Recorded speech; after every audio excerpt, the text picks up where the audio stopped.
Hmm. We're talking with Charlie Mitchell from Take Action News. Charlie, we mentioned at the top of the program the president spoke about climate change and wanting to take on climate change during his second term.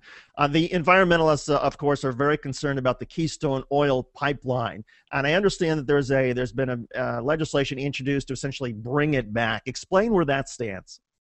Well, what happened was last year, Obama rejected the permit for the Trans-Canada pipeline. It comes over the border from Alberta into the United States and would go all the way down to the Gulf of Mexico to U.S. refineries.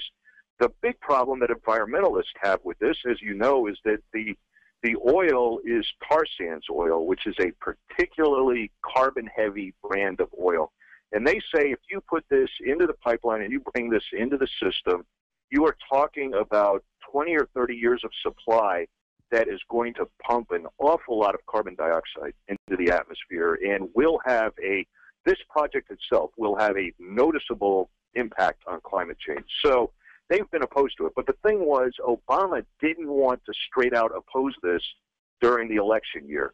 And so he rejected the permit and left the door open for the company to reapply, saying that there are a lot of local concerns about it. And it would go across a very sensitive aquifer in Nebraska. And so there was a lot of bipartisan opposition in Nebraska, including from the Republican governor of the state. So Obama, in a way, was able to hide behind that and not really make it a climate change issue. But the governor of Nebraska has, in the last week, said, you know what, they rerouted the line, and now it avoids some of the sensitive areas, and where it does go over sensitive areas, we can handle that. We can mitigate any kind of problem with that. And so now the ball is back in the administration's court, and President Obama is going to have to make a decision on this. And I think environmentalists are very, very nervous about what he's going to do. And this week there was a letter from, I believe, 51 senators, including some Democrats, to the president saying, now that the Nebraska issues have been taken care of, we want you to sign this. So there's actually a majority in the Senate that wants this pipeline to go forward. At the same time, Senator John Kerry, who has been nominated to be Secretary of State, appeared at his confirmation hearing this week and said, I'll be reviewing this, and I'm going to take a very skeptical eye on it. And Kerry has been a strong climate change advocate and advocate for actions to alleviate global warming. And so nobody thinks he's going to rubber stamp it, but ultimately the decision comes down to the president. And the president, in the State of the Union, as you said, or I'm sorry, in his inauguration address, said climate change is perhaps the number one issue for him in his second term, and that this was a crisis for humanity. And he didn't duck the issue as he often ducked it during his first term, and now he has an immediate challenge in the form of this pipeline, this Keystone XL pipeline, to make good on that commitment to really go out and confront climate change and to take serious steps. And he acknowledged it was going to be tough. Well, here's a tough political decision for him.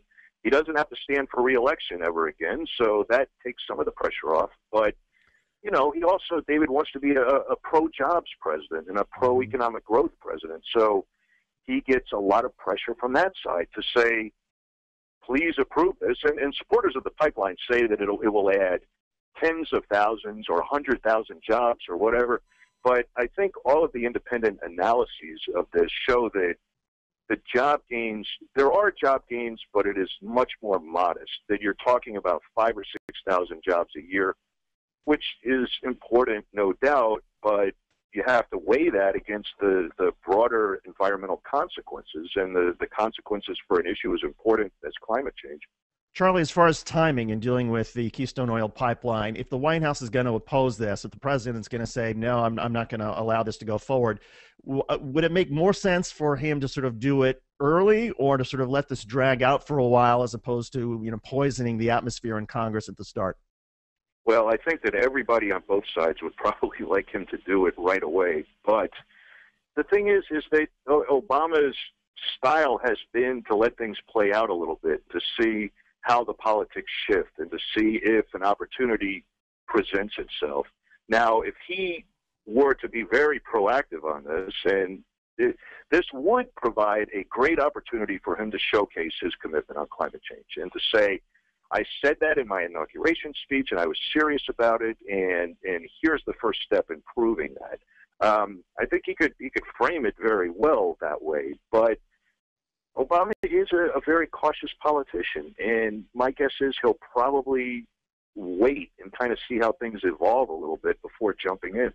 And then, Charlie, I got to ask you about the inaugural address in general. You mentioned the climate change and what a sort of stark statement it was. Were you surprised that the president went that direction?